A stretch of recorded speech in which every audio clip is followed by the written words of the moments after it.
Ramzan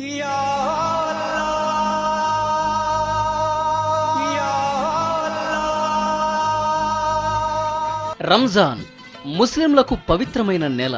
చాంద్రమాన calendar ప్రకారం రంజాన్ 9వ నెల. ఈ నెలలోనే పవిత్ర ఖురాన్ భూమిపైకి అవతరించింది. రంజాన్ నెలంతా ముస్లింలు ఉపవాసాలు చేస్తారు. సూర్యోదయం ముందు భోజనాన్ని ముగిస్తారు. దీన్నే సహర్ అంటారు.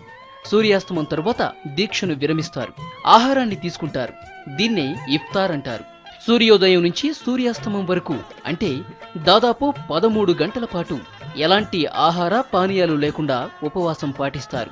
ఉపవాస దీక్ష పాటించేవారు శారీరక మానసిక వాంఛలకు దూరంగా నిగ్రహంతో ఉంటూ 24 గంటలు దైవచింతనతో గడుపుతూ ఉంటారు.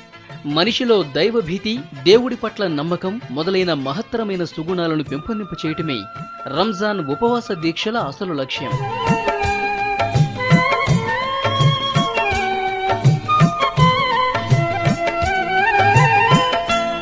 రంజాన్ సందర్భంగా ముస్లింలు తప్పనిసరిగా వారి వారి ఆర్థిక స్తోమతను బట్టి దానం చేయాల్సి ఉంటుంది.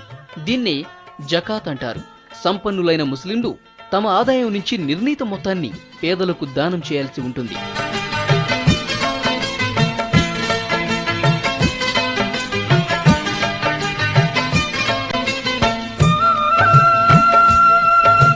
అదేవిధంగా జకాత్తో పాటు ఫిత్రాకు రంజాన్ నెలలో ఎంతో ప్రాధాన్యం ఉంది. 3 పూటల తిండికి, ఒంటి నిండా బట్టకు నోచుకోని వారు సమాజంలో ఎంతో మంది ఉన్నారు. ఇలాంటి పేదవారికి రంజాన్ పర్వదినం సందర్భంగా దానం చేయడాన్నే ఫిత్రా అంటారు. ఈ ఫిత్రాలో 50 గ్రాములకు తక్కువ కాకుండా గోధుమలను గాని, దానికి సమానమైన ఇతర ఆహార ధాన్యాలను గాని, లేదా దానికి సమానమైన ధనాన్ని గాని పేదలకు దానం చేయాల్సి ఉంటుంది. కుటుంబ సభ్యులందరి తరఫున ఈ ఫిత్రా చేయాల్సి ఉంటుంది.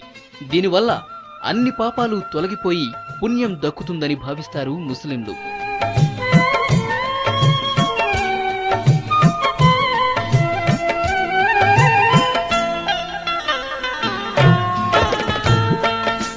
రంజాన్ నెలలో అందరినీ ఆకర్షించేది హలీం. సాయంత్రం పూట ఉపవాస విరమణ చేసిన తరువాత హలీం తింటారు. ముస్లింలే కాదు, అన్ని మతాలకు చెందిన వారు ఈ హలీంను ఇప్పుడు ఎంతో ఇష్టంగా తింటున్నారు.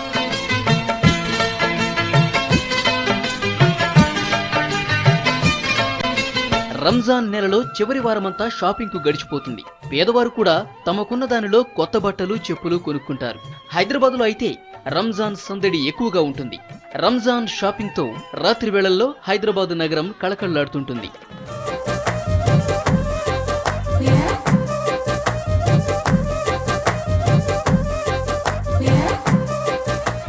పండుగ రోజు బంధుమిత్రులతో పాటు ఇతర మతాలకు చెందిన వారిని కూడా ఇళ్లకు ఆహ్వానిస్తారు ముస్లింలు. సేమియా, షీర్ ఖుర్మా వంటి ఫుడ్ ఐటమ్స్ తో నోరు తీపి చేస్తారు. మత సామరస్యాన్ని చాటుతారు. ఆనందంగా గడుపుతారు. మనం కూడా ముస్లిం సోదరులకు శుభాకాంక్షలు తెలియజేద్దాం. ఈద్ ముబారక్.